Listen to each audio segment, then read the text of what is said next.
up, guys? This video is going to be about should you borrow money to be able to actually expand your business faster? And the answer normally, guys, is it depends on you, right? Like, I'm very responsible with my credit cards. I financed my entire Amazon FBA business using credit cards when I first started. But it depends on you, right? If you're not good at managing finances and things like that, then maybe a credit card doesn't make sense. Maybe it only makes sense to use the money that you currently have.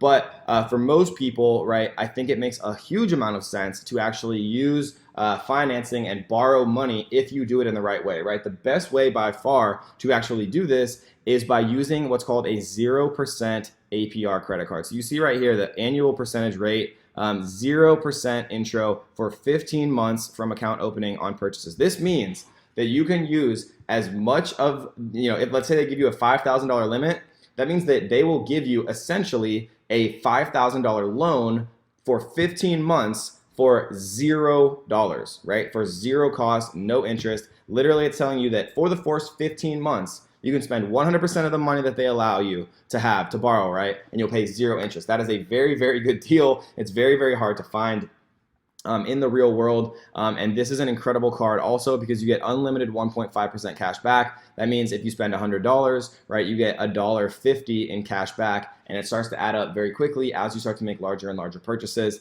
And you can, do all types of things. You can pay for your product photos with your credit card. You can pay the down payment for your actual product with your credit card. Sometimes you can even pay the 70% final payment with your credit card if you're using PayPal, and you work out that you split the fees with your supplier, which we'll talk about in detail later on, right? This is the best possible way to borrow money and leverage yourself in a stronger way when you're actually starting out Amazon FBA, because usually the biggest restriction that I've heard from my students and that people have is availability of capital, right? If you had $10,000, $20,000, you could invest in more products, and the more products that you invest in, if you've done your due diligence, and you're actually putting in work and making sure that they're going to be a good product, the more good products that you invest in, the more money that you'll make faster. That's why I was able to make, over $1,000 a day pretty much instantly when I started Amazon FBA, because I invested in multiple products at once rather than just buying one product and, it taking 1 to 3 months for it to actually arrive in an Amazon warehouse and be able to be sold, right? So I was more impatient. I had a lot of confidence in myself, and I didn't have a course or anything like that. If I had this course, I would have put my whole life savings into products, and I would have made, a 7-figure business in my first 6 months. And so this is what I recommend for sure. If you're not in the USA or you have like terrible credit or can't get approved for this particular card, right? This is my #1 recommendation, no question. That's it, right? If you can get this, do it. Use it for everything. Get a second product, get a third product, leverage yourself, right? If you're doing your due diligence up front, there's never a reason why more availability of capital would not be a good thing for you, because it just means that you can make more profit. If you can't get the Chase Freedom Unlimited card, and we will have a link down in the description to apply to this specific card, it's the best, no question. 10,000 reviews, 4.5 stars, very, very good. If not, right, there's PayPal business loans, fast access to fixed payment business loans from $5,000 to $500,000. There's also PayPal working capital, pay as you grow with PayPal working capital. Basically what this means is as you receive PayPal payments, they take a percentage of those payments and pay it back to the working capital loan. This one is better if you have a pre-existing business and you're taking money in on PayPal. You can take a loan out and then pay it off every time you get a new payment in from PayPal.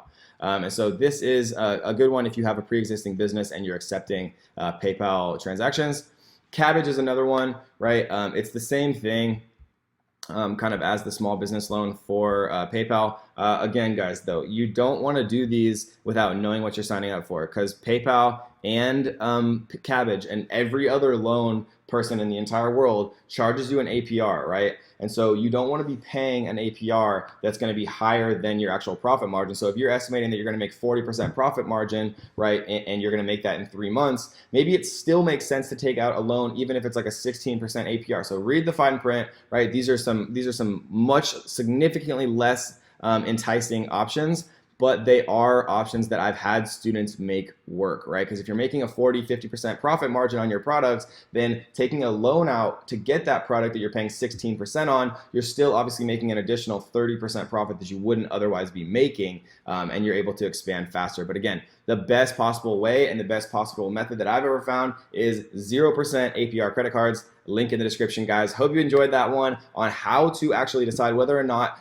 taking out a loan, borrowing money to expand faster is the right option for you. So I gotta get through it, and the only thing I know is to love what I'm doing. Never give up, never slow, till I finally prove it. Never listen to the no's, I just wanna keep moving. Yeah, I put out all this art, it's my only medicine. Yeah, everything I do, I'm just being genuine. Yeah, I'm sick of being screwed, feel my own adrenaline. Yeah, I do just what I do, and I hope you let me in, yeah.